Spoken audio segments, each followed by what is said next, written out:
Today on Technado, we'll be talking with Tanya Janca about her new startup. We're also going to look at a Mac keyboard that makes Justin very, very happy, and we're going to have an update on the 2 Iowa pen testers that were arrested. That's all coming up on Technado, starting right now.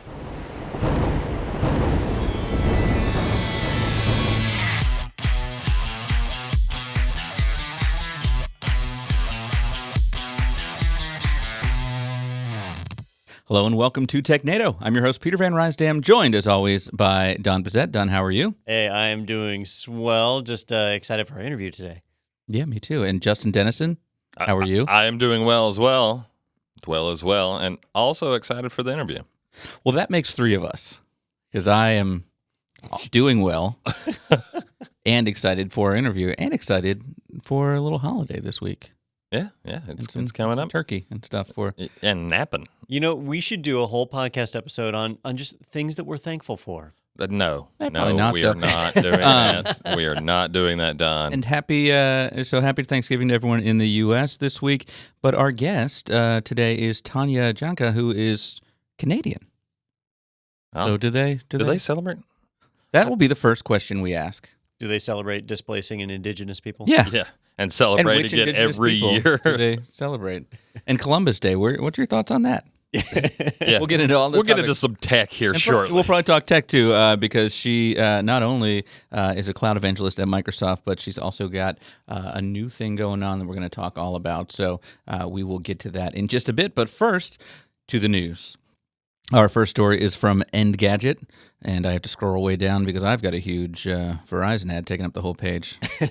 Iran shuts down nearly all internet access in response to fuel protests. It's trying to reduce dissent by silencing communication. So when I originally saw this headline, I was like, oh, it's like you're punished now. Well, you can't have nice things. We're taking that away. But it's actually because people are using the internet as a tool for the protests to organize and get together. So it's not just a punishment, but it's also a punishment. Yeah, one way to silence dissent is to put tape over people's mouths. Mm-hmm. And in a way, that's what they're doing. But not like actually stopping the protests. They use bullets for that. But what they're doing here is trying to stop those protests from forming. And we've seen this time and time again, not just from Iran, but I know Syria has done it. Turkey has done it. Venezuela has done it. There are other countries like China and Russia that are set up to be able to do it, where they can just turn off the internet at a moment's notice. Now, how did people protest before the internet? Carrier pigeons. Flyer? Carrier pigeons? Yeah, except Door to aren't door? they extinct? I think they are. Yeah, I think they're all gone. Is that when you had to go door to door with pitchforks? No, that's a mob. Vampires. That's a mob. Okay, that's Transylvania. Yeah. Well, this is kind of a flash mob, right? Kind of, yeah. So they could use... We're not protesting, we're a flash mob. Yeah, so if they come out there with their picket signs, but the moment the police show up, they do a synchronized dance. Yeah, they do Thriller. Then I don't know if they have any right to like make them leave, right? Yeah. At that point, it's just, you're being happy. I think you're thinking American laws. Yeah, Oh, the real law is there's a your little problem. different. I'm actually kind of confused. This 50% hike in fuel price, what's the background on that? Like, So Don't they own the fuel? you might not have noticed, but there's a little bit of a kerfuffle between the United States and Iran, and so we're not buddies right now. Yeah. And as a result, Right now. there was that nuclear deal a couple of years ago with that was put in with President Obama's term, and so that was a big boon for Iran. Like a lot of sanctions were lifted, and they started seeing an increase in Foreign investment. I want to say revenue, but just money, right? Well, when the U.S. left that deal under President Trump, then all of a sudden things weren't going so well for Iran. They started enriching uranium again, or plutonium. I mix those two up. Plutonium was Back they're to the both Future. very heavy. Yeah. Heavy elements and So when they started enriching, something or another, I'm pretty sure it's uranium, that got all the sanctions turned back on. And so now they're getting hit pretty hard. So the government needs to raise some money. And they decided the way to raise the money to not impact poor people would be to increase the cost of gas by 50%. If you think about it, the truly poor don't have cars. So a gas hike is not going to affect them. So they looked at it as a way to basically get a little bit of extra money from the middle class and upper class that do have cars to be able to fund the government. And people aren't too happy about it. And so they should shut down the internet, but then charge for people that want to use it. Charge per gigabyte? Like Yeah. make it a full system? For some reason, I went, you mean like satellite internet? Yeah, like America's trying to do. Except that actually is for people who tend to live in rural areas and are also poor. I don't know. Anyway, I think that's a different commentary. Yeah, they could try democracy too. It's there's a lot of options that they could go with, but what's happening right now are nationwide blackouts. So, So if you're used to using products like Twitter or Facebook to organize a group to go and protest, losing access to that is going to make you move to Plan B, which is, I don't know, email or something. Doesn't that go over the Send internet? fax. It is uranium. Uranium enrichment, yeah. I thought it was uranium-238, which it looks to be. Which was a terrible industrial ban in the 235, 90s. right? 235 is what causes chain reactions. 238 does not, based on this highly... Now this podcast can't be played in North Korea or Iran. Great guys. I'm listening to a great book about the sabotage of a heavy water plant in Norway during World War II. So I've learned those. Do you know what heavy water is? I do. It's water with an extra oxygen, hydrogen. Is that like that health water that Madonna was pushing a few I years think ago? so. So the nucleus is heavier Yeah. because it's an isotope of hydrogen. It's got an extra. Okay. Yeah, so it has, I think it uses either deuterium or tritium, which is a proton and a neutron, or a proton and 2 neutrons, if I'm not mistaken, inside the water. The more you know. But, Yeah. All right, let's head over to our next article now before we get totally off the rails. This one is from iFixit, which is, I think, the place, the kiosk in the mall where I take my phone when I drop it in the toilet. All right, so the new MacBook Pro keyboard is a throwback in the best way. And so we're talking about the keyboard on the new Magic Keyboard in the 16-inch MacBook Pro. But does it have the touch bar? Yes. Oh, thank God. Yeah. Shut Justin's up, Peter. favorite. I'm all right. So if I have to keep the touch bar, I do want a better keyboard than the one where I'm like, hey, my J key randomly quit working today. Oh, it's back. There's a piece of dust under my Yeah. JD. I can't. push I'm it. glad I had that 90 psi air compressor on hand. I wouldn't mind the touch bar so much if there was a physical escape key. Actually, that's my biggest issue. Yeah. And that's true now, right? Isn't there a physical escape key? Is there? I was throwing that out as a genuine want. I have no idea. Well, so what do they mean? First of all, here in the throwback, we're basically going back to the mechanism physically that it used to be. The butterfly keyboard that they have been on with these newer MacBooks totally sucks. I think most people acknowledge that. Yeah. And sorry, I'm playing their little video here trying to see if it has a physical escape key. But the keyboard stinks, and so in the newest MacBook, they are going to be a more traditional keyboard. And they haven't come out and said, "Oh yeah, we're going back to the old one." But the iFixit team did a teardown, and they found where you could actually take spare parts from the old MacBook and use them to repair the new MacBook. So it is effectively the same set of keys, and so that means that Apple has finally acknowledged that their previous great idea was not so great. The keyboard is just too fragile, you know. You know what, Justin? Look at that. I don't know if we can bring my screen up. It's kind of hard to see. Can I zoom in? There is a physical There's a escape physical key. escape Yeah, so key. that Oh might my be gosh. redeeming, and it has key travel. All right, the thing sitting in front of me is absolute garbage now. They shortened the touchpad, it looked like, Yeah, and moved the so- escape key up So there. it's hard to see, but my escape key is context specific, and it's part of the touch bar. So they've shortened that. Boom. So this is the current touch bar is the same as an iPad, right? It's the same thing, kind Same of running guts, it. yeah. So now they're just using an iPad Mini, Maybe. Micro. Max. my iPad Micro. So I seriously doubt they've changed the touch bar hardware in any way other than making it a little bit shorter. But I had no idea it had a physical escape key. That is a great idea. How many people must have cried out? And it's all developers, too, which are pretty verbal. All it is a key that sits on top of the. It's still a touch bar underneath it, and the escape key just pushes that. I swear. It's like those weird like jelly keyboards be you put on a great? touch screen to make man. it seem like you have That would an be actual fantastic. keyboard. I wouldn't put that past Apple. Oh, man. In fact, it might just be under the whole keyboard.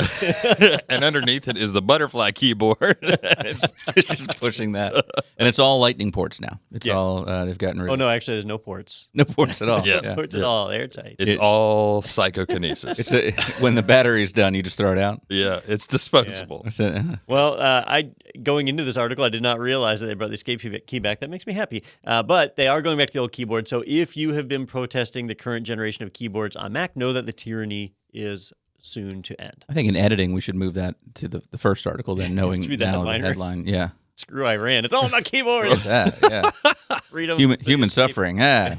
You want to talk about human suffering? Look at this guy over here, Justin, I mean, dealing with an escape key. Listen, I got to have some good things in my life, and Yeah. this keyboard's not one of them. First world problems. All right, let's head over now to TheVerge.com for our next article. Google's Silent Chrome experiment crashes thousands of browsers and angers IT admins. Blank white screens in Chrome left many IT admins and users confused. All right, so what are we talking about with the Silent Chrome experiment? Something right, that was not so- released to the public?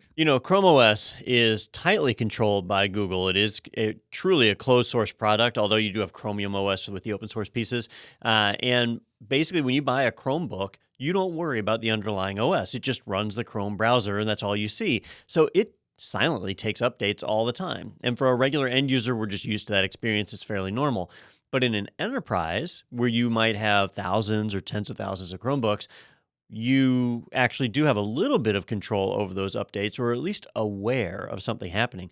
Well, in this case, Google decided to make a change. And the change was a simple one. They basically said that if you have a lot of Chrome tabs open, it could put certain tabs to sleep, right? Just before this show, unrelated, the fans in my laptop were running like crazy, which turned out to be some rogue Chrome tabs that were consuming a ton of CPU. So Google knows that that Chrome does that, and so they're working on putting those tabs to sleep. They've been testing it in beta for a few months, and they decided to roll the feature out to a larger deployment base without telling anybody. So that new feature rolled out silently across tons of machines. Now, for most people, it worked fine. You didn't notice, and you actually got a little bit better battery life and performance. But for some enterprises, they all of a sudden had thousands of Chromebooks that would start displaying blank tabs. A tab would go to sleep, and depending on what was in it, especially if there were like HTML5 applications that were running inside of it, they might crash, and you end up with a white screen. And there were some Citrix instances that had that problem, and a few others that The Verge goes into. But basically, the big crux of the matter is that Google was able to roll out a change that affected tons of company machines. And when end users had the problem, they called the company's help desk, and the company's help desk had no idea. So they kind of looked bad for them. And then when it got escalated up to higher IT support, they didn't have any idea. And it was only later that Google came out. It was like 2 days later, really, that Google came out and said, oh, yeah, we pushed an update for that. We'll roll it back. And so then they silently rolled it back across all of those machines. And it just highlights how much control Google actually has over those devices. I'm absolutely astounded that Google does something without telling us. Mhm. Yeah. Doesn't seem like them. Yeah, no, they are paramount in transparency. This is out of character. Forthcoming with information.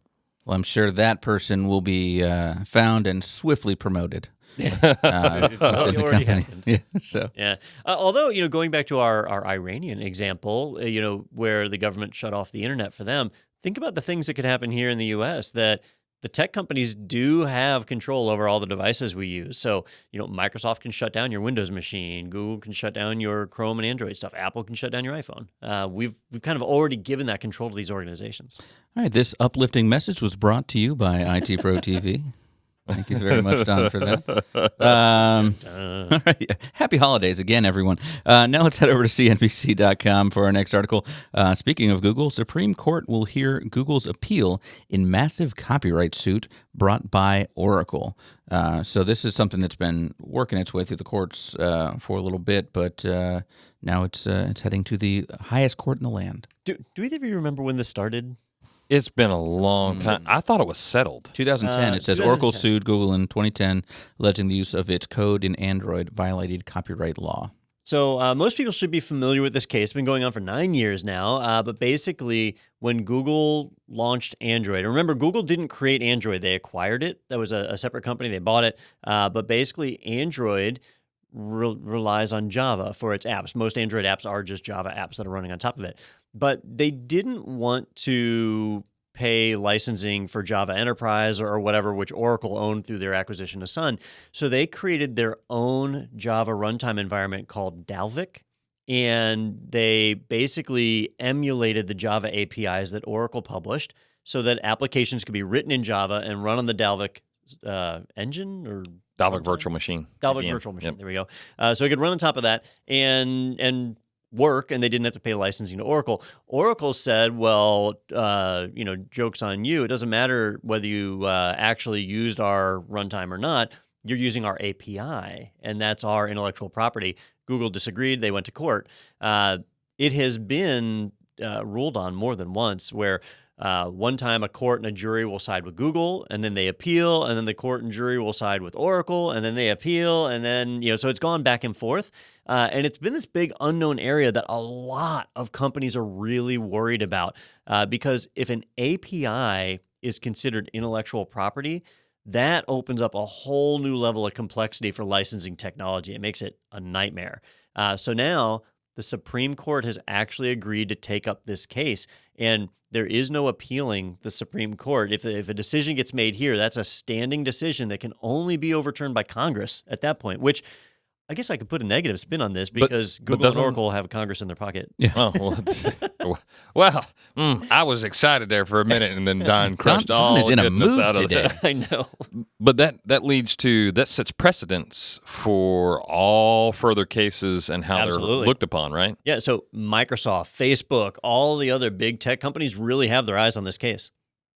Is this Oracle clambering just to continue to try to make money, because they just recently lost that contract and they're whining and moaning about it? And they lost that appeal too. They lost. They did. Case on that. All right, I'm going to flip sides here and try and paint this in a positive picture. Imagine that you created something, right? It was your baby. It was this idea, this Java that could run everywhere and run applications, and you could bolster a whole new era of development. And then all of a sudden another company comes along and makes billions of dollars off of it and doesn't give you a dime. This is your uplifting part? So from Oracle's perspective, though, But Oracle they've didn't been wrong. create it, did they? Well, so Oracle's a bunch of jerks. Like I don't.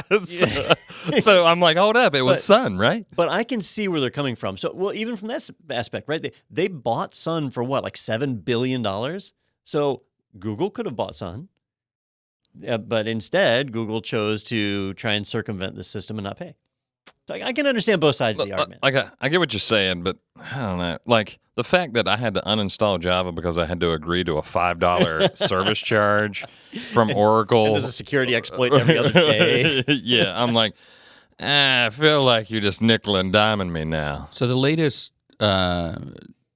decision that they made, Google won the first two victories, but then they lost on appeal before the U.S. Court of Appeals. So right now, things are in Oracle's favor as we go to the final deciding vote here from the Supreme Court. And I thought it was interesting that, like you said, other tech companies, Microsoft wrote a friend of the court brief saying that letting the lower court's opinion stand threatens disastrous consequences for innovation. Firefox, or Mozilla, Etsy, and Medium also wrote that the decision could completely restructure the way in which software production, competition, and innovation occur, especially on the internet. So they're saying that this does have pretty big consequences. So it'll be interesting to see what comes out of this. I mean, they're seeking $9 billion in damages. This is pretty big. It's not like that Facebook penalty from the EU the other month where Facebook will laugh it away. Like, even for Google, $9 billion is a lot of money. By the way, they no longer use the Dalvik virtual machine in Android. They replaced it with the Android runtime, which is probably still Java, but Dalvik. But I think part of their moving from Dalvik was because of some of this. Yeah. Well, the key thing to remember, too, in keeping with the theme for this episode, Don, is that we're all going to die, so it really doesn't matter anyway. Good point. I'm glad you brought that up. I was getting all down and out about that Oracle, and I was like, well, you know what? I'm only here for a limited time, so who cares? Yeah, exactly. That's for I have an expiration That's for our date. grandkids to worry about. Yep, Run times. All right, now let's head over to zdnet.com for what should uplift all of us. So Disney Plus, it's out now. We've been talking about this for months, and thousands of hacked Disney Plus accounts are already for sale on hacking forums. Wah, wah. Hackers began hijacking accounts hours after Disney Plus launched earlier this week. So my question is, are they where they're what's it called when they try to use username and password combinations that they already know Password exist? reuse. Yeah. So is that what's going on here? Yeah, most likely. Okay. It's hard to be sure exactly where this is happening, but apparently, and I haven't signed up for Disney Plus, although I probably will. I just did. I did really the cheap. the bundle with Hulu and ESPN Plus because I wanted to get Hulu and I know my daughter wanted Disney Plus. So Yeah. Well, I'm a Verizon customer. I get it for free for a year. Huh. I'm a Verizon There's some customer. value there. Yeah. Do you have an unlimited plan? I do. You should get Disney Plus for free. Well, You crap. can't do the Hulu bundle, Dun, though. dun, dun. Oh, well. So I don't know how that works. Anyway, It's like Well, $1. So, so something that they do that like Netflix doesn't do is you can buy, you like prepay for 2, even 3 years, right? So people are signing up for this service in droves because Disney owns everything, and it's inexpensive. So again, people are really signing up for it, and they're doing these 3-year terms. But these are just average people, right? Average people that reuse passwords. So hackers were able to automate testing passwords to identify hits on accounts. And when they got an account, they knew that it would be an account valid for 2 or 3 years. So they immediately started selling them on the dark web. And so you can go and for 2 or 3 euros, you can buy one of these accounts, and now you've got access to Disney Plus. And in many cases, people are changing the email address and the password. There's a lot of blame going to Disney on this one, but really it's the end user's fault. But on Disney's side, there's a few things they could have done to help with this. You know, on one side, the hackers had to have some way to test these passwords to find out if they were valid, right? So Disney should have been able to see that. Thousands of login attempts with different passwords or whatever. Like they should have been able to detect that and stop it. But the other thing is their support desk was not set up to handle this.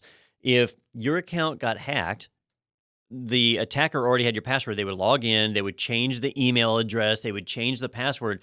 And so now you can't do a password reset. If you call up and they say, what's your email address? You can't even validate your email address. So the support desk was not prepared to be able to handle it, which led to a bad experience for a lot of people. I think this is going to be a typical story for any new high visibility service that launches, just because so many people do reuse their passwords. oops. You're supposed to use different ones.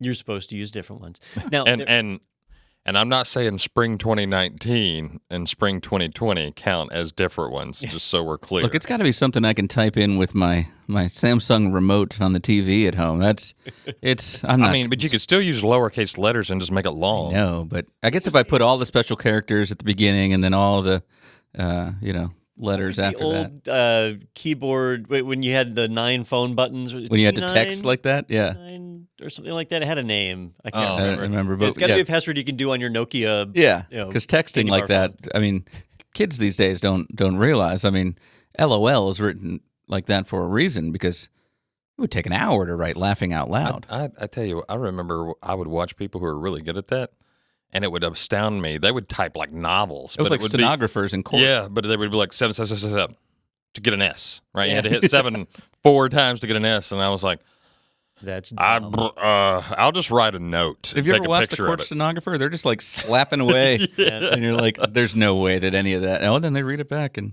Yeah, that's it's amazing, amazing. Well, anyway, yeah. So mine hasn't been hacked yet, but I did enjoy the new Anna Kendrick, Bill Hader Christmas movie with my daughter last night. So Disney Plus All right. for the win. I haven't heard of this. Most people are talking about The Mandalorian, which Well, I've not sure. seen. Have you guys? I have not yet. I have not either. Wow, we're terrible. Aren't we supposed to be like tech nerds or Can I- something? Yeah, but there's only so much time in the week. Can I lose all my street cred right now? You haven't already? Okay, Oh, perfect. man. I haven't seen any of the prequels. Oh, that doesn't count. You're probably better off for that, right? Yeah, that's You what- did that's see what the I hear. original trilogy, Yeah. right? Yeah, Yeah, oh yeah. I I saw some I of haven't those in the seen theaters. all of the prequels in their entirety because I'm like, I'm so tired. I just got to turn this off. I saw Empire Strikes Back in the theater. I didn't see. I didn't see the first one. Yeah. Yeah, New Hope or whatever. But Jar Jar Binks is in all of the Disney Plus. Oh yeah, Yeah, he was in that Christmas movie. he's my favorite. Yeah. Oh, when they celebrate Life Day and go find Chewbacca's Yeah. kid. Exactly. And they sing. They all sing. I have no idea what's going on. It's a But Christmas special. Even I knew that. T9 was Oh, it is called T9. a technology. There were a couple of other competing technologies depending on the layout of the keys. No, that was Arnold Schwarzenegger's character in In Dark Fate. Judgment in the Day. prequel. Yeah. Yeah. Just T9. T9. Yeah. T9. It's one of the early models. Very early models. He's like, Needs more oil. Texas Instruments. it was the Tin Man from Wizard of Oz. All right. Let's go now to arstechnica.com. Breach affecting 1 million was caught only after hacker maxed out Target's storage. Hacker's data archive file grew so big that the Target's hard drive ran out of space. So basically this thing, they would not have even been detected had they gone, hey, why is the hard drive full? What's going on here? In this case, the company was called InfoTrax, and they stored a ton of data on their customers, including name, email address, social security number, as well as other payment information, passwords in plain text. Yeah, my favorite was almost all of this is in plain text. Yeah.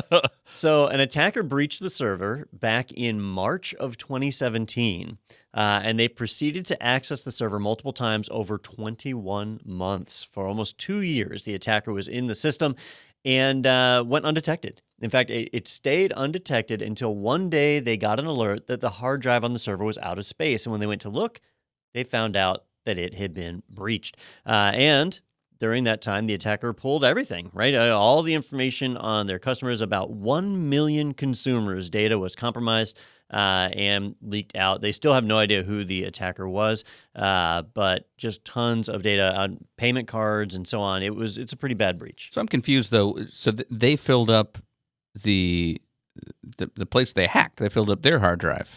What was the data they were putting on that hard drive? So, what'll happen in a lot of these attacks is once they get in, they start pilfering the server. Now, the server already has data, so that doesn't take any space, right? Now, usually it's one of two things. Either one, they try and build an archive. So they take like the database files and they try and compress them. Well, if the hard drive is near full, when you start making a compressed archive, it then fills up the hard drive the rest of the way and you run out of space. That might be what happened. An attacker's usually smart enough to catch that, right? The other thing, though, is when somebody compromises a server, a lot of times they'll start a packet capture utility to capture network traffic. And if they leave it running by accident, it'll just sit there and fill up the hard drive, capturing all the traffic. Now, they didn't say which one this was, and it says in here, it does mention archiving at one point in the article, but they don't actually present any evidence that that's the case. So it could be either one, but either of those would lead to the hard drive getting filled up. Again, attackers, they're usually trying to stay undetected. But honestly, by this point, the guy's been in there 2 years. He's probably already gotten everything he wants. He probably didn't even care. He's like, I am so bored. I wish someone would find this. Yep. Funny, if you go to the reader comments, there was one person. Good to see them getting the same penalties as Equifax. Oh, wait a minute. Because actually the FTC said you cannot collect, sell, share, store personal information whatsoever, and you have to undergo security assessments. Well, all right. So I would say they got a slap on the wrist on this one, too, because it doesn't look like there's any financial penalties been attached to them. Did you see one? No, I could not find anyone. So the verbiage of this is that, they are no longer allowed to process customer data unless they put systems in place to secure the data like they should have done in the first place, which honestly takes about 30 minutes. So in 30 minutes, they can be compliant in processing consumer data again. So they go through and list it somewhere in here. They need to take inventory of the data that they maintain, and they need to delete personal data that's no longer needed. They need to conduct code reviews of the software. They need to detect malicious file uploads, segment their network, and implement security safeguards to detect suspicious activity.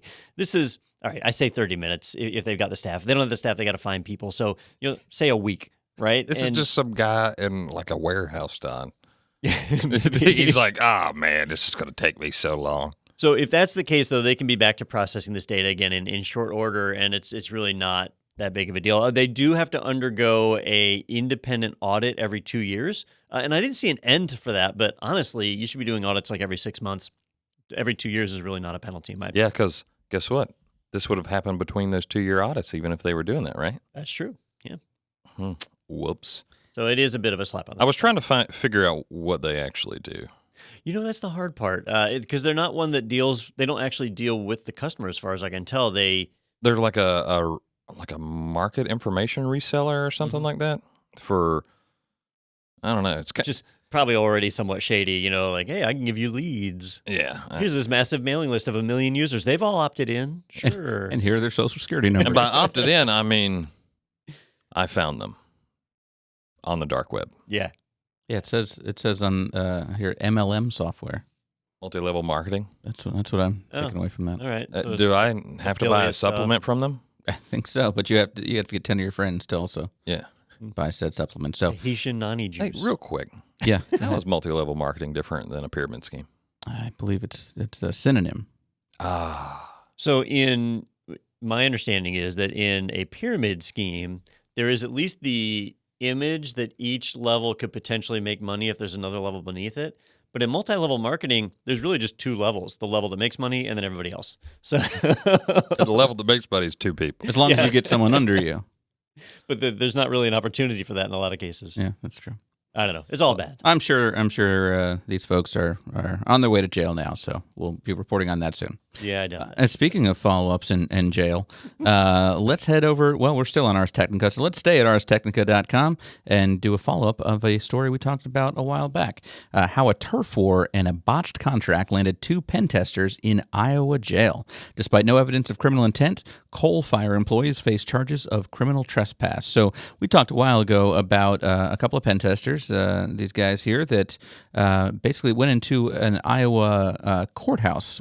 Was it? It was a courthouse, I think? It was a courthouse. And they had been hired as pen testers by the county government, and I guess there were issues of whether or not that included physical security testing, and they were arrested for trespassing because they didn't have a great scope of work, it sounded like. But now we're getting some more facts about this case. There were 2 great things this article did, and one is they gave us a lot more facts about what happened, which is cool. And the other one is they gave us the mugshots, and I got to see that Drax the Destroyer was a...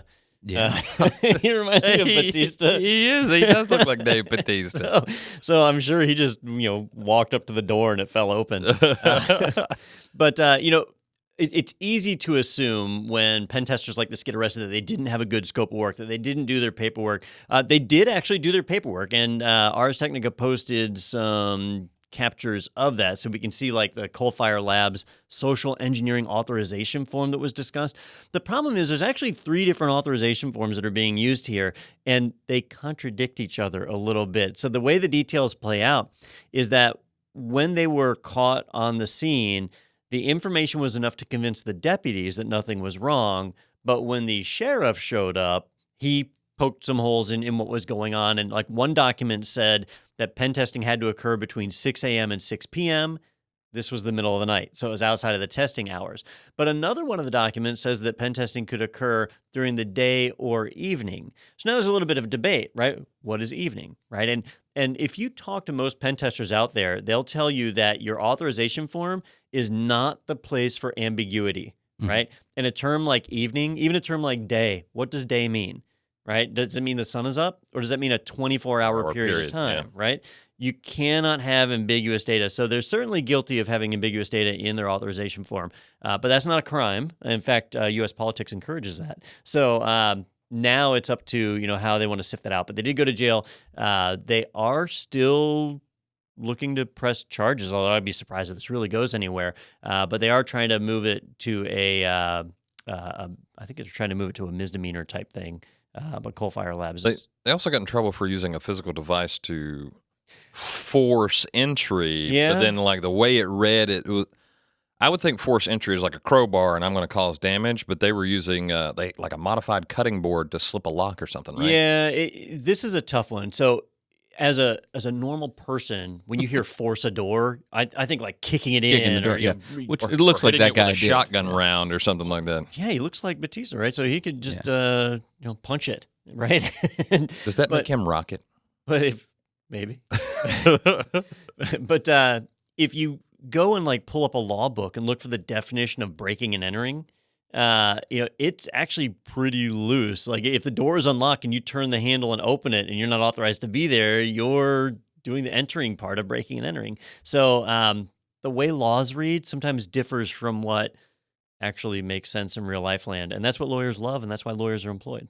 What if I say, I thought I heard someone in distress? So then you would be providing false evidence. If it's False Florida, witness. But what if I did think that and I open the door? Is it still breaking and entering? So then you would be ruled mentally incompetent and unable to testify. Love it. Love it. if it's Florida, you just say, "I feel I'm in danger," and then you can just start. And then I taking shut the shots. door. Yeah, Did you say it's coming right for us first? yeah. Coming right for us. You shot that door in the back. That's, by the way, if you look up the definitions of pyramid scheme and multi-level marketing, they Same? both are pyramids. Okay. Like in the definition, they're like, no, this is a pyramid scheme and it shows levels, but in multi-level marketing, it uses people to build a pyramid. Versus a pyramid scheme that uses Slabs. That's of also rock. That's I don't also know. what the Egyptians did. They did. They people did. did pyramids. That was a way worse one, I think, than Yeah, that's the original pyramid scheme, yeah. if you will. Yeah, You- that's You can get several people to build for you. You take one less beating this week. Yeah. Yeah. oh man. Anyway, Wow. Wow. Again, God, I dig myself in these holes with segues. I think you're supposed to be the shining light, right? Make us happy. Yeah. Death is coming for all of us. But first, we have to get to our interview with Tanya Janca. And Tanya, as I mentioned, Microsoft employee, has something new going on. She's a cloud evangelist, a lot going on there. So let's go ahead and take a quick break, but we're going to come back with that interview right after this on Technado. Will you be in or near Gainesville, Florida anytime soon? Then you should come see IT Pro TV. Make plans to visit the studios. Get a tour. Meet your favorite edutainer. See what goes on behind the scenes every day to bring the best of classroom learning to IT professionals around the world. Simply chat with the member services team on the IT Pro TV website and let us know when you'll be visiting. We'll see you soon. All right, welcome back to Technado, and we are joined by our guest now from up north, where I'm told it's 18 degrees Celsius, but we haven't figured out what that means yet down here. So we now have Tanya Janca, who is, well, I should say was a senior cloud advocate over at Microsoft, but now has a brand new position with a brand new company that just came out of stealth mode, as you put it. So can you, well, first of all, welcome to the show. Thank you for joining us. Thank you. Thanks for having me. Yeah, we're glad to have you. And so let's talk about this new company. So what is it, and what made you see the need that, hey, I want to go out and leave the comfortable, sure thing that is Microsoft and do your own thing? So our company is called Security Sidekick, and basically we're two hackers that were doing penetration tests for a long time, and then we switched into application security, which is where you work with developers and help make sure that the software they create is secure. And really big problems that we saw were that we could never get a complete list of all of our software. So things would surprise us all the time, and the surprises were always very insecure. And then we also just had a lot of trouble with a lot of the traditional application security tools, where if we put them in the pipeline, it broke the pipeline, it made it really slow. Software developers were always annoyed with us. So we've made a tool that is outside the pipeline that does this continuous scanning, monitoring, and inventory thing. So it just discovers the things. It tells us, hey, Joe from accounting just got a new SaaS product and didn't tell you. And it just helps us get this better view of everything. And so Aaron was doing research and development for almost a year, and then I came on, and then now we just came out of stealth mode and are telling people about it, and we just got our first customer yesterday, and we are wildly excited. I know. You let us know that a moment ago, right before we started, and congratulations on that first customer. That's a huge deal for any startup. So congrats. Is there champagne still being popped? Well, we're actually a remote first company. So Aaron and I, because Canada is very large, we work I've heard that. about 5,000 kilometers away from each other. What is Well, that? Now I got to look that up. I just looked up, by the way, It's like 18 4 degrees. miles. 4 miles? Yeah. It's 4 miles. You could walk it in like an How hour. many yards is that? 18 degrees is 64.4 degrees Fahrenheit. So that's balmy for Canada right now, I would think. And 5,000 kilometers, that's like coast to coast, isn't it? Yeah. Well, hold on, I'm Yeah, it's going to get about on that. 3,000. 5,000. No, it's like 7,000 for all of Canada. Canada's okay. Canada's like this big. So like I'm here, Aaron's like here. He's there. Either Is way. that Toronto there? Yep. Oh, Yeah, see? he's just in Toronto. one's We only on have the two front side. cities, right? Vancouver and Toronto. Yeah, those are the ones. You're by Vancouver. Perfect. I'm glad. Thank God you're in those two cities. Or Calgary. Calgary's like where you stop for gas, I believe. Depending on how many kilometers I think you there's get. probably some very angry Quebecians, right? Okay, I don't think you can just make up a word like that and then expect to not be. I feel like we're getting offended. way off track Yeah, I here. think we By certainly the way, are. 3,106 miles. But so first customer, congratulations on that, as Thank we you. discussed. So Thank you. what did you see though that other products that attempt to do this weren't doing well enough? There's actually there's no product that we're aware of that does inventory how we're doing it. So right now there are a bunch of really cool tools on the market that are really awesome. But most of them, what they do is you tell them your domain names and then they will go find them on the internet for you, which is great if you know all your domain names. But after doing incident response quite a bit and responding to things that were a big surprise, I realized that you don't actually probably know all of your domain names. And then it only sees the outside public facing things. So it can't see things, for instance, if you have to log in to something, it can't see things that are past like a multi-factor authentication challenge, where you have to actually enter in the code into the computer. It can't get past that. And it can only see things that are on the internet. But you have a ton of applications and you probably want all of them to be secure, not just the ones that are on the internet, because the ones on the internet come in and then talk to all the other ones. And if all of those ones are insecure, you're still having lots of problems. So we work from the inside out. So basically, all of you are highly technical, and I don't know how technical your audience is, but basically everything within your network goes through something called a DNS, and the DNS tells everything where to go. It's like Google Maps for computers. And so we are right after that, and everything goes through us. We see all of your web apps, we see everything, and then we tell you, hey, did you know that has this problem, and that is brand new? And also, did you know that this just appeared? Because of the placement, because it's inside your network instead of outside your network, we just have a lot better viewpoint because we just weren't satisfied with what we were getting, which I guess is where a lot of innovation comes from, where people are just really, really, really frustrated with what they currently have. And so then they just like, damn it, I'm just going to make my own thing. So, yeah. Yeah, I was going to say we range on a scale of technical prowess from we call it from Peter to Don. So I've asked, you've already stepped outside of what DN what now? He was like, all right, so there were 3 letters in that acronym. Yeah. I got the first. I'm looking it up, but Don, Yeah, let's dig deeper. So I've had to deal with this quite a bit, and in the olden days, it used to be rogue equipment that people would bring on the network, and you could identify it because you'd see an extra MAC address or grab an IP address, and you could spot it that way. But the cloud made that a lot harder, and then software as a service made it even harder. And I can give you an example: is in the early days of this company, several of the developers had separate AWS accounts. And when we were trying to unify all that, so we just had everything in one AWS account, it was kind of hard to track down who all had accounts and who had services somewhere. And I ended up having to cheat the system. And I did like an e-discovery on our email server, just look for AWS invoices. I figured anybody who had an account would get an invoice. That was how I discovered it, not the most elegant way to do it. So for you, you mentioned that you're basically seeing people using DNS or DNS lookup. So I guess that would be like detecting when somebody goes to the AWS console or does an API call that would turn up?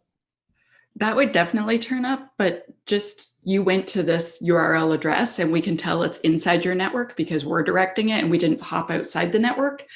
And then we can see, oh, okay, you went to this address and then it called this API because it had to go from there to there. And oh, here's all of the parameters that you passed. And oh, those parameters look like direct object references. Oh, well, that's where hackers have the most fun. And oh, you're doing this and that looks like it could be potentially server-side request forgery. Okay, let's look over here. So we have it where, assuming that we're allowed to be placed in the place we would like to be, generally, as we're rolling out, the plan is to start small and then work up to it. So first, you're just proxying one person's traffic. Then eventually you start proxying more people's traffic. I guess it's a reverse proxy, if you think about it, because it's going inside. But the idea is that you redirect more and more traffic until eventually you're sure you've scaled, you're sure you have enough power to make sure there's no latency. And then eventually you have the entire network going through it. Pretty exciting. And we can either replace the DNS or it could be right after the DNS. It depends on, because people have like DNS blocks and all these other things on top of their DNS server, so they might not want that. But some people are like, yeah, let's just go for it. Yeah, I guess another advantage of that approach would be, since you're kind of tied into the network stack, you don't necessarily care about the application stack. So if somebody's developed in Haskell or C, or they're in containers or they're not in containers, none of that would really affect you guys, right? No, it doesn't matter at all. Basically, everything gets like compiled down to the same language. And there's just a lot of JavaScript and HTML. And there's patterns that are a lot more clear. So for instance, if you're doing static code analysis, it really, really matters what language you're writing in. But if you're doing something dynamic, so we are doing dynamic passive analysis. So basically you're missing these security headers, or we can see things in your parameters. We can see you are or are not using encryption and what level of encryption you're using. There's just a lot of configuration that we can do or configuration analysis we can do really basically instantaneously. It's very, very, very fast. So right now you're identifying that traffic, and then are you using those as cues for human interaction at that point, or are you starting to work in automated responses? So we don't have automated responses or anything like that yet. We are currently doing an early adopter program. We've named it Early Access, so you can get in before everyone else. So basically we're in beta, and we're looking for 9 more companies, because we have 1 so far, to go through this 6-month program with us, where basically we find out. So Erin and I think that we know what customers want, but it turns out we're not always right. So instead of us deciding what's next, we plan to just let our customers decide. So we're going to see what all of them want and how they use it and what they get the best value from, and then extend it from there, if that makes sense. So for instance, do you want to do vulnerability management, or do you want to do defense techniques? Do you want to do interactive security testing? There's so many different things, and all of us, we both think we know the answers to everything. However, it turns out that it's better to just ask your customers what they actually want and watch them use it. I don't know if you've ever taken one of those product development workshops, but watching how your customers use your app is the absolutely most informative thing ever. They are always doing something different, and they're like, oh, if I could just do this, I'm like, I'll make that for you. No problem. Oh my gosh, thanks for telling me. And they're like, oh, this is stupid, but no, it's not stupid. Thank you for telling me. Now I can make it, because if one person is thinking it's probably a lot of customers would benefit from that. So we're planning to do that. And then after the 6 months, go general availability with the full product. And then of course, we have this giant roadmap, but that's for later podcasts, probably. I want to back up to these surprises, because you were like, developers, we're doing the things, and then, hey, look, there's bad surprises. I want to know, what is the biggest surprise that you were like, wow, we need something that we should have seen this sooner? So there was an article in the paper about how our data was for sale on the dark web. And the big bosses bring me in. And of course, I'm reading the article in the elevator on the way up to get yelled at. And I have this defense mechanism where I tend to deflect with humor when people are upset, because I don't know how to act, if that makes, because it's tense, right? And so they're like, Tanya, why is our data for sale on the dark web? And then of course, in Tanya fashion, I responded, I don't think the problem really is that our data is for sale on the dark web. I think the real question here is, why is it only $50? I mean, we're worth a lot more than that, right? This is true. I think that's a valid argument, and something that we should definitely look into. I have the same defense mechanism too. I'm a riot at funerals. Yeah. It is not appropriate. I think that's just called vulgar affect. What do you say? Like, I don't know, because you probably should fire me? Like, I don't know. But it turned out it was actually all data you could get on our website. So none of it was private data. None of it was sensitive whatsoever. It was all data we're giving away. But they had somehow stolen it. And here I am, like on this little contract testing things for them. And it was an app I wasn't asked to test. It was an app that wasn't in my scope that I was given. And it wasn't an app on the inventory they told me about. And I'm just like, okay, so don't worry. We're going to fix this. I'm going to figure out what happened. But it just wasn't on the list. And so then, of course, I get hired somewhere else, and they're like, what should we do? I'm like, we need to make a complete list. And oh my gosh. So I was trying to manually create my own list. So I'm like, here's what we're going to do. So I'm going to use Nmap, and I'm just going to scan your entire network and look for open ports, port 80, port 443, and then 8080 just to be sure. And then all of those, I'm going to use this open source tool called Eyewitness. And then I'm going to go around and take like a snapshot of the index.html of every single page and see what I can see. And then I'm going to get a co-op student to do my crappy work and make them visit each page and see that there's actually a page there, and we'll go from there. And then, of course, I didn't have permission to scan all the things. There's a million subnets. There's all these firewalls and zones and everything. And then eventually they're like, this project's taking forever.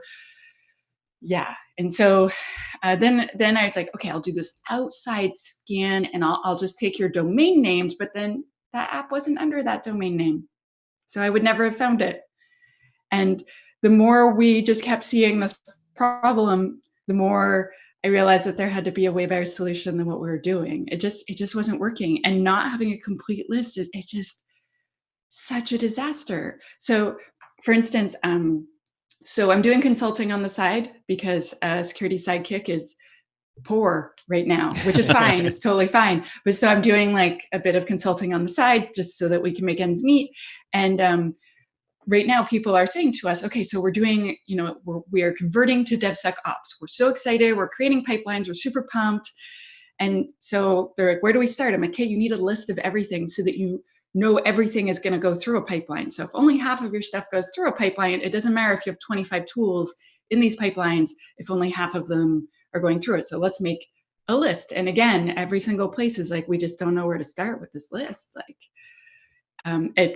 it seems to be a really, really big problem. And so then as we started researching, it turns out there's a lot of really cool companies in the space. There's Bit Discovery, Asset Note. There's like a bunch of companies doing super cool stuff.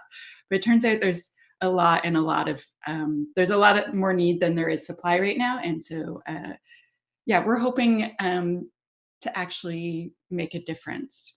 We also have, can I tell you one more thing? I'm just going to Sure, please. just go on and on. So another thing that kind of frustrated me is that, so when I switched from software development into security, it's not like I could just take this course and then know how to be a hacker. There are so many different resources and so many different things, and all of them have varying qualities and different costs. Like some of the courses out there are thousands and thousands of dollars. And like one Canadian dollar is worth a millionth of an American dollar. So that made things complex. And so I found it really hard to figure out what the tools were telling me. So, I bought Fortify, which is awesome. And then it gave me 10 million pages of results. And I was like, is this in English or French? Because those are languages I know, and I don't know what any of this means. And so most AppSec companies actually charge you again to teach you how to fix the problems that they're solving. And this really made me angry. Like I couldn't imagine my mechanic saying, okay, so this is wrong and I'm going to fix it. But then if you want to know how to like drive your car the new way, you have to, I felt bad that they're trying to charge me twice. So I'm like, I'll just Google everything.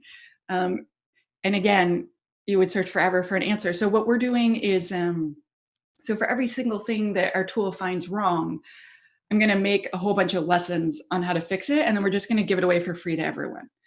So if I'm going to do the work to show our customers, okay, so we've found server-side request forgery. So what are the risks? Why is this important? Like, how do you rate this against your business problems? Like, how should you decide if this goes in the backlog or if this is something you have to fix today, right? And then, okay, so second lesson. Okay, so now you found it, you're going to fix it. It's come up in the backlog, or it's an emergency for you. So how do you fix it, right? And rather than charging customers extra, we're just going to give it away free for everyone in hopes that one, like people notice us and consider us as a company, but I want to be able to surf the internet and to be safe.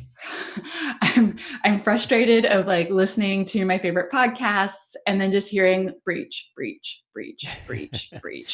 And the sad part is so much of that stuff can be avoided. And I know you're super active. I have a different question, but I got distracted. Yeah, of course. Yeah, you're super active in the OWASP space as well. So you're pretty familiar with the fact that like there's 10 mistakes that everybody makes over and over and over again, which is leading to that breach, right? Yes. Oh my gosh. There's so many things. And I feel like if we could just get the basics right, we would be so, so, so great. I actually just started writing my first book. It's called Alice and Bob Learn Application Security. And it's just going to be the book I wish someone gave me when I was a software developer, like just all the basics. Just if you do this stuff, your apps are going to be good. They're not going to be, like if a really, really advanced adversary wants to get in, but it will be like your apps are good now. They're good. Someone has to be really, really, really persistent and really want to get in order for it to be past this. Like, I want you to hire a penetration tester and them to have to work their butt off to find anything. I don't want it to be like when I was a pen tester and I'd go in and no one's looked at security before me. And then I'd go with my tools. I'm like, pew, pew, pew, pew, look around, click, add some stuff. And I would just find, pages and pages and pages to write a report. And I'd look really smart, but that's not what I want. I want developers to know how to make, because they want to. They want to make secure apps. They really do. They're builders. They're proud. This is their profession. They want to do a great job. But right now, they graduate from computer science and there's nothing on security. Or if there is, they just tell them about network security, maybe rollback and identity, like user-based access control. And then that's it. And that's the whole thing. And that's scratching the surface. So I'm writing a book. I'm just trying to put all of my knowledge into a book that's with stories and examples and code snippets and all of that, because both Aaron and I prioritize just moving our industry forward. So we're just doing all the things we can to try to do that. I think that's awesome. And, there's a lot of developers that are focused on achieving, like just getting a feature to work and not so much getting it to work securely. And we are seeing people shift and a better focus on that. I do want to double back a bit to the deployment because, you were describing about how what you're doing is looking at people's DNS lookups. And from a like on-prem environment or even like a virtual machine deployed in the cloud, I see that makes sense. Either it's just a forward lookup server or whatever that sits in between DNS. But how are you handling like, I don't know, I'm thinking like Lambda functions that you work with, Justin. Serverless stuff, right? So you're not necessarily defining an IP address or anything. How do you handle those? If the request goes through, so HTTP requests and responses look a certain way. And so what tools like Burp Suite, OWASP, ZAP, there's a huge list. And like our tool, we read the requests and responses. So when Lambda functions are called, they're called over the internet. And if they're operating like over TCP IP, we can see them. I can't get into super secret sauce because Aaron will be upset. So let's just say that we look at the responses and requests and we can see, okay, so your cookie's secure flag is not set, or it's not over HTTPS, or we see the request, but we didn't see any authentication. Why are you just trusting whoever's calling you? Are you sure that this, whoever's calling the serverless app, like, do they have authorization to call this app? And have we made sure that they are who we think they are already? So there's a lot of analysis you can do just looking at request and response, especially if you look at like a couple responses. So if you look at the first one, the second one, third one. So did we check to see that you are who like you say you are? And then did we check that you're allowed to call it? And then, okay, so now you've called it. And what does that call look like? Right? All right. So basically, if it talks over your network, we can see how it talks. And we're just focusing on web right now because there aren't enough people doing that, in our opinion. And I don't know if you are a gigantic, ridiculous nerd like I am, but I really like to read the Verizon breach report each year. So the number one cause of breaches last year, year before, every year basically is insecure apps. And then the second one is always point of sale service, which I feel is completely outside sort of my capability of influence. So, people at gas stations or whatever. But then way, way, way, way down is like network perimeter, all the other things that are computer science. And so here's web apps just wildly insecure, causing all the breaches, and then everything else just way, way, like a small fraction in comparison. And so I feel like it's definitely a place that we as an information security industry need to prioritize. Like we need to just move it way up our list of priorities. I've always wondered, speaking of computer science, learning some of these things, like when you're first learning to program, let's take string concatenation, right? You're like, oh, this is how you put two strings together. That's great. But that indirectly leads to injection attacks if you're not handling them correctly. How do you propose, like, we address things like that? How could we move that up? Or is that where Alice and Bob and their fairy tale land? I was going to say, you got to buy the book. I got to buy the book. Right? Because I think about that because I've taught people, like, oh, this is how you concatenate. Oh, wait a minute. But if you do this in other contexts, this is bad. Yeah. Like, how do you address that? So there's a bunch of ways. So one is Alice and Bob, right? So Alice and Bob need to discover and learn how to do input validation. If everyone could do input validation and do patching, seriously, like the whole world would be 100 times better. So Alice and Bob are going to talk a lot about input validation. But another thing you can do is use a modern framework.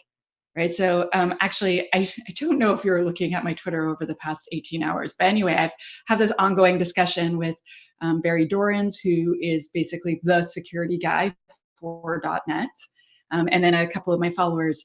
And they're saying, why can you still do SQL injection? Why can't you do this? And I'm like, well, Microsoft's on top of this. They're obsessed with security. Look at Barry. He wrote it into the framework.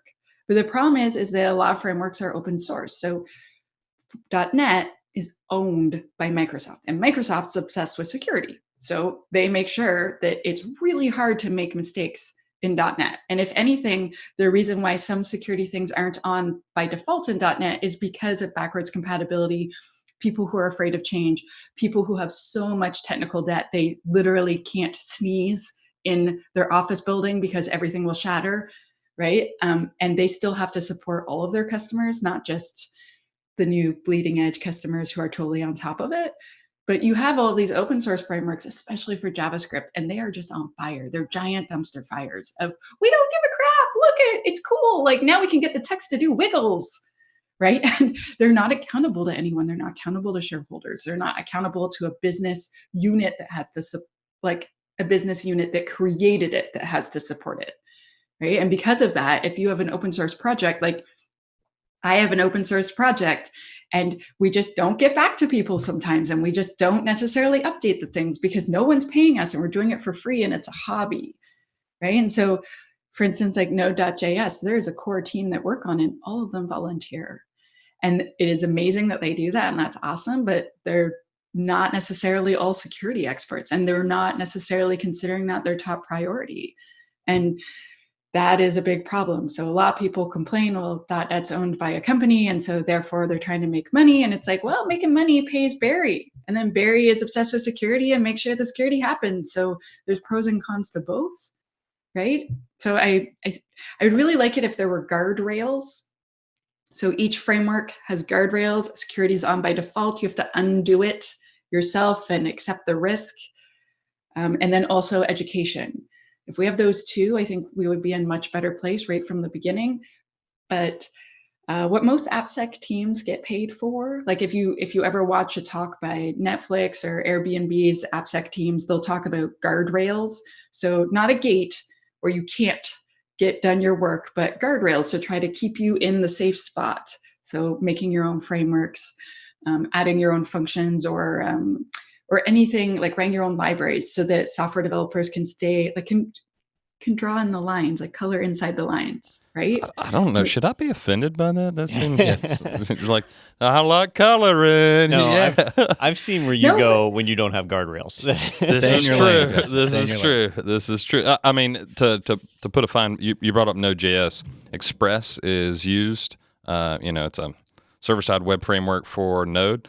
But that and all of this other tooling for it is maintained by one guy. He's the maintainer for the body parser, the cookie parser, the CSRF protection, the rate limiter, Express itself. And I'm like, oh, this must be his job. It must be a foundation. Come to find, nope.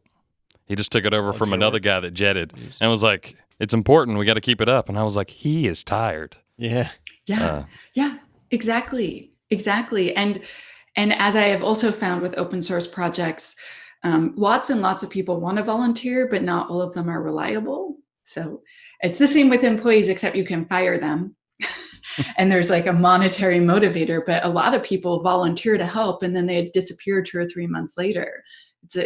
It's a big problem. And I think that our industry having all of these open source things where we're counting on just one person who's not getting paid, I feel like that's a single point of error that's pretty intense.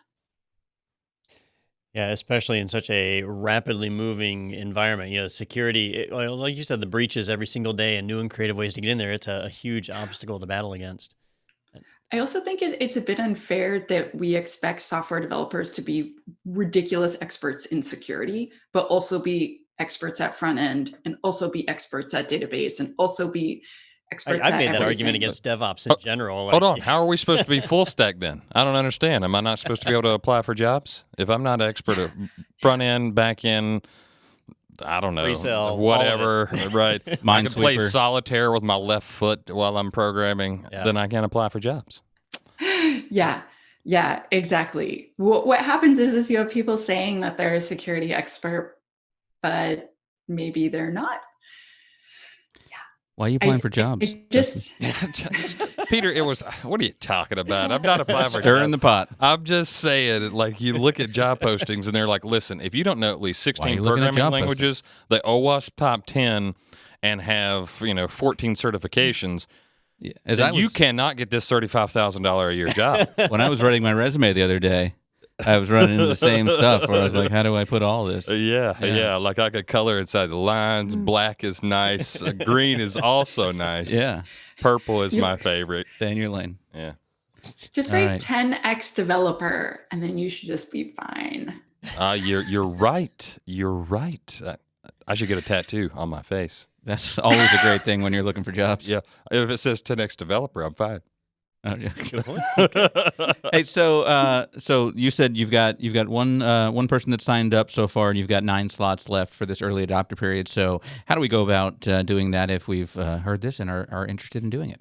Yes, please go to our website, securitysidekick.dev, because developers, and then just sign up. We have a little form.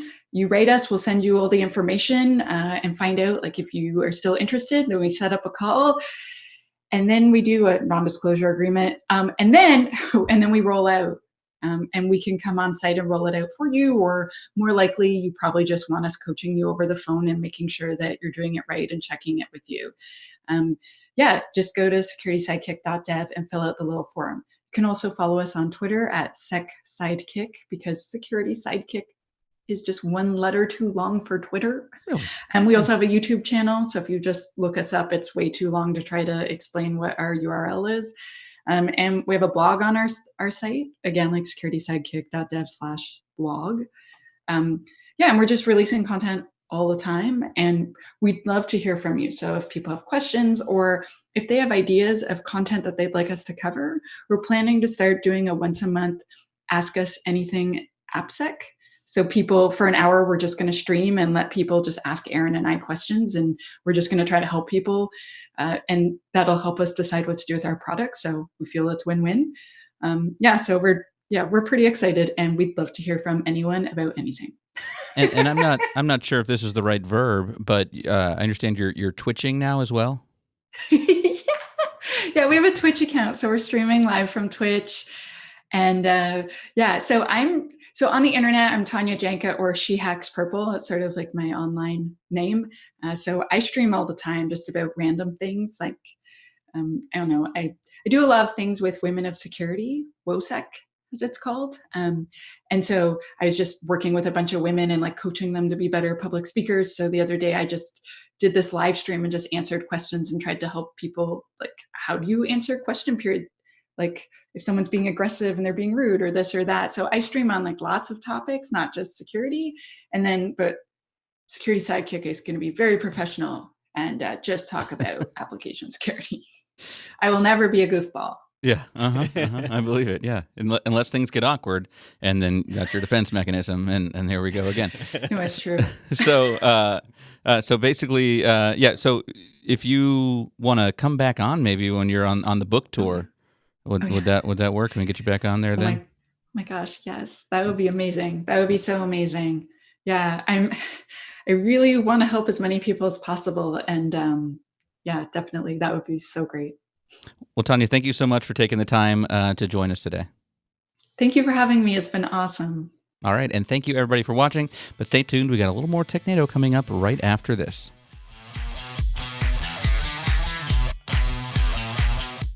Are you a career changer or a budding tech pro who's looking to start their career in IT?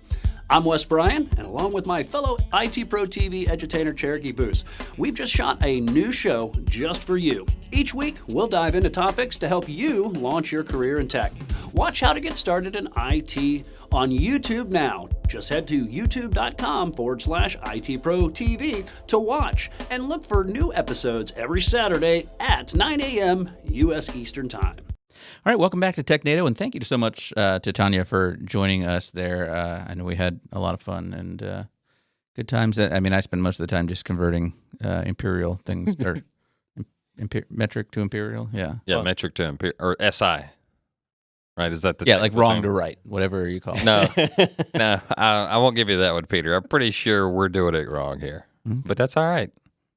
Can you read an inch ruler? An inch ruler? Yeah, like I need a 32nd of an inch. Yeah, sure. Yeah, I know a bunch of people who can't. Oh, the Canadians. Yeah, because they use centimeters. Crazy. Yeah, and look at them millimeters. holding us back. Yeah. Hey, we had a great webinar earlier. We had one about DAS, desktop as a service.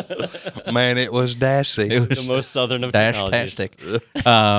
But and that one's going to be up in the archive very soon over at itpro.tv/webinars. You want to check that out. But that's where we put all of the old webinars and all of the new ones upcoming. And the next one we have upcoming is High Velocity IT, leading your team in a VUCA environment. And that's Thursday, December 12th with Joe Peacock and Cherokee Boos. And we were just talking about what is VUCA, and it was. Do you remember? I just told you guys.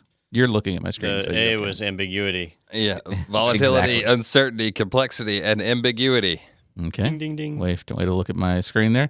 But yeah, if you want to sign up for that one, again, it's itpro.tv/webinars. You can see the upcoming ones and also all of the past webinars you can watch on demand there. Or if you're an IT Pro TV subscriber, you can check it out in the IT Pro TV library. If you're not an IT Pro TV subscriber, head on over to go.itpro.tv/Technado. That's where you can get a 30% off code for your subscription. But if you are a part of a group and you want to find out about business plans, we have those as well. You can request a demo on that site, which again is go.itpro.tv/Technado. All right, gentlemen. Happy Thanksgiving. Yeah. Okay. Gobble, gobble. Quick, Happy real quick. travels. Favorite food? Thanksgiving food, Justin. I'm probably, it's either stuffing or mashed potatoes. Okay, done. I'm going mashed potatoes. I'm surprised you said that. I'm stuffing 100%. Well, it's like we're meant to be on a podcast. I know. Oh my God, we're blood brothers.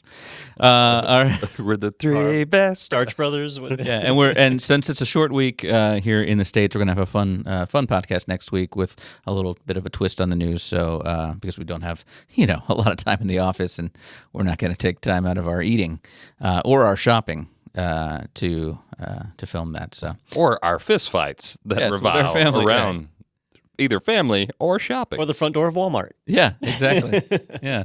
We can argue about politics there too. It's going to be great. It's going to be just a great weekend. All right. Well, thank you all of you for joining us, and we will see you next time right here on Technado.